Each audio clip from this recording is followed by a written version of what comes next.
संख्या पद्धति की बात करेंगे। क्या कर? संख्या पद्धति। संख्या पद्धति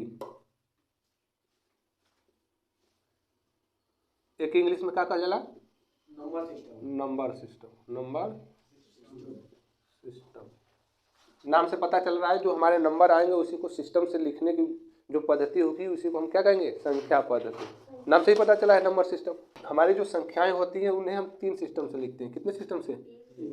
पहली हमारी होती है प्राकृतिक संख्या। क्या होती है? प्राकृतिक संख्या, जिसे हम लोग कहते हैं नेचुरल नंबर। क्या कहते हैं? Natural number. Natural number. दूसरा हमारा होता है पूर्ण संख्या। क्या होती है? पूर्ण संख्या, जिसे हम लोग होल नंबर कहते हैं। क्या कहते हैं? Whole number. और तीसरा जो हमारा होता है पूर्णांक संख्या। क्या होता है? पूर्णांक संख्या, जिसे इंग्लिश में हम लोग इंटीजर नंबर कहते हैं। क्या कहते हैं? नंबर कहते हैं। बात समझ में आई? अब देखो, अब पहचान की बात करें तो प्राकृतिक संख्या किसे कहेंगे? पहचान को या परिभाषा को ना? तो इसकी परिभाषा की बात करें तो हम लोग कह सकते हैं जिन संख्याओं को उंगलियों पर गिन सके या गिनने में प्रयुक्त करते हैं उसे हम क्या कहते हैं? प्राकृतिक संख्या। तो उंगलियों पर गिनने का मतलब क्या? 1 2 3 4, 0 से तो गिनना शुरू नहीं करोगे, उंगली को गिनना है तो शुरू करोगे ना। तो अब हम लोग इसे हम लोग यन से प्रदर्शित करेंगे। किससे? क्योंकि पहला अक्षर हमारा यन है, उसे यन से प्रदर्शित करते हैं। और जिसे लिख देंगे 1 2 3 4, ऐसे चलते चले जाओ। ठीक, कोई सीमा नहीं। बात समझ में आई? फिर हम लोग पूर्ण संख्या की बात करेंगे। किसकी? जब हम लोग प्राकृतिक संख्या में 0 जोड़ देते हैं, प्राकृतिक संख्या में 0, तो वे सभी संख्याएं क्या हो जाती है? पूर्ण संख्याएं हो जाती हैं। इसे हम लोग W से प्रदर्शित करते हैं। किसे करते हैं? अगर इसमें हम 0 जोड़ दें, यही प्राकृतिक संख्या है ना, तो वही प्राकृतिक संख्या में अगर हम 0 को जोड़ दें तो हमारी संख्याएं पूर्ण क्या हो जाएंगी? पूर्ण संख्याएं हो जाएंगी। बात समझ में आई? अब हम लोग पूर्णांक की बात करेंगे। किसकी? पूर्णांक संख्या। इसे हम लोग Z से प्रदर्शित करते हैं। किससे करते हैं? Z से प्रदर्शित करते हैं। अगर पूर्णांक संख्या की बात आएगी तो आप लोग पूर्णांक संख्या में लिख सकते हैं पूर्ण संख्याओं के धनात्मक और ऋणात्मक संख्याओं का संग्रह क्या कहलाता है? पूर्णांक संख्या कहलाता है। बात समझ में आई? तो पूर्ण संख्या हमारा 0, इसका धनात्मक 1 2 3 4 ऐसे करके अनंत तक जाएगा इधर। और ऋणात्मक की बात करेंगे तो -1 -2 -3 ऐसे करके अनंत आएगा इधर। बात समझ में आ रही है? ये सभी जो हमारी संख्याएं होंगी क्या होंगी? पूर्णांक संख्याएं। बात समझ में आ गई? हम लोग संख्याओं को 3 भागों में बांटे, प्राकृतिक संख्या, पूर्ण संख्या और पूर्णांक संख्या। प्राकृतिक संख्या उसे कहते हैं जिसे हम उंगलियों पर गिन सके या गिनने में प्रयुक्त करते हैं। ठीक, वह संख्या हमारी प्राकृतिक संख्या कहलाएगी। 1 2 3 4 अनंत तक। अगर पूर्ण संख्या होल नंबर की बात करें, प्राकृतिक संख्याओं में अगर 0 जोड़ देते हैं तो वो संख्या हमारी क्या हो जाती है? पूर्ण संख्याएं हो जाती हैं। अगर हम पूर्णांक की बात करें तो पूर्ण संख्याओं के धनात्मक और ऋणात्मक मानों का संग्रह ले लेते हैं तो हमारी संख्याएं क्या हो जाती है? पूर्णांक संख्याएं हो जाती है। बात समझ में आए? इसके बाद हम लोग पढ़ते हैं परिमेय संख्या। क्या पढ़ते हैं? परिमेय संख्या। परिमेय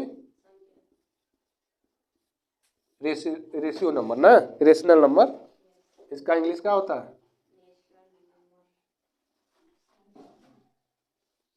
नल नंबर।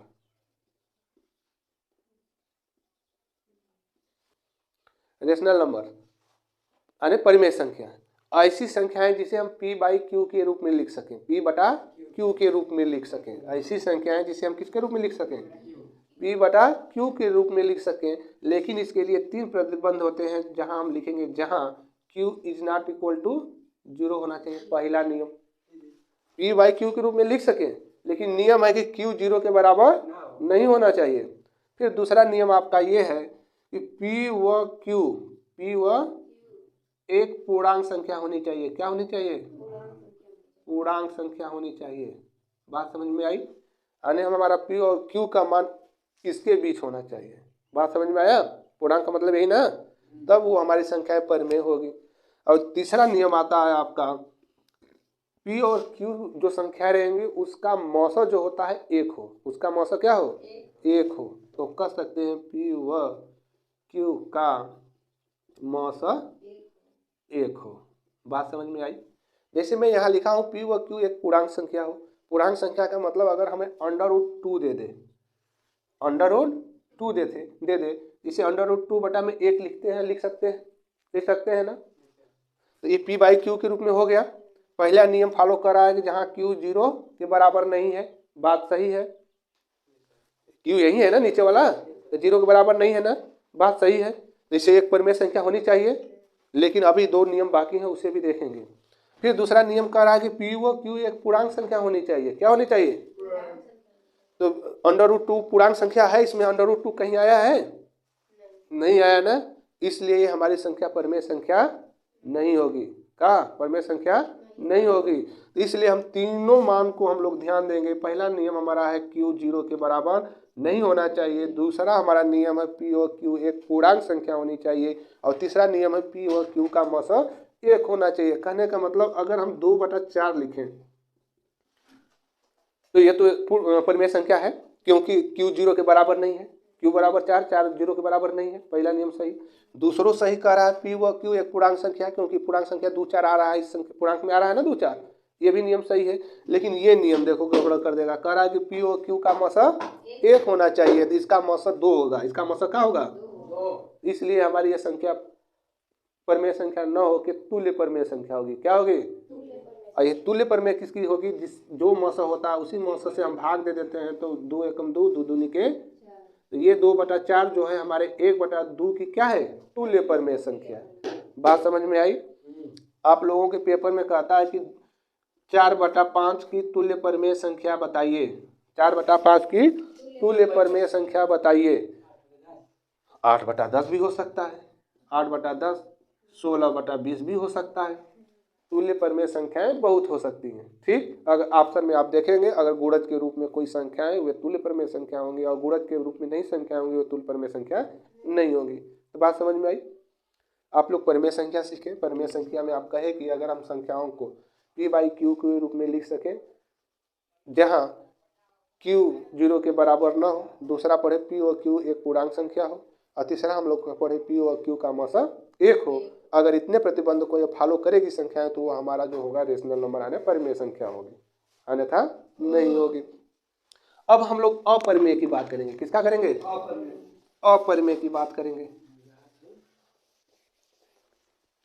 अपरिमेय संख्या की बात करेंगे। अपरिमेय संख्या देखो, इसका परिभाषा सिंपल से, जिसे हम P/Q के रूप में न लिख सके, P/Q के रूप में न लिख सके, उसे हम लोग अपरिमेय संख्या कहेंगे। ठीक है, इसमें भी आपका Q ≠ 0 होना चाहिए। Q ≠ 0 होना चाहिए। ठीक है, तो देखो P/Q के रूप में न लिखने का क्या मतलब? पहला नियम को हम नहीं लेंगे, जो हम कहते हैं Q ≠ 0। ठीक है, अगर हम बटा में 0 कर देंगे तो उसे भी हम अपरिमेय संख्या नहीं कह पाएंगे। समझ में आई? अगर अपरिमेय संख्या की बात करें तो अपरिमेय संख्या में हमारा P व Q एक पूर्णांक नहीं होगा। P व Q एक पूर्णांक संख्या नहीं होगी, एक पूर्णांक संख्या नहीं होगी। ठीक, P व Q एक पूर्णांक संख्या नहीं होगी। जैसे मैं √2 की बात करूं, तो ये पूर्णांक संख्या है नहीं है, तो ये कौन सी संख्या हो जाएगी? अपरिमेय संख्या हो जाएगी।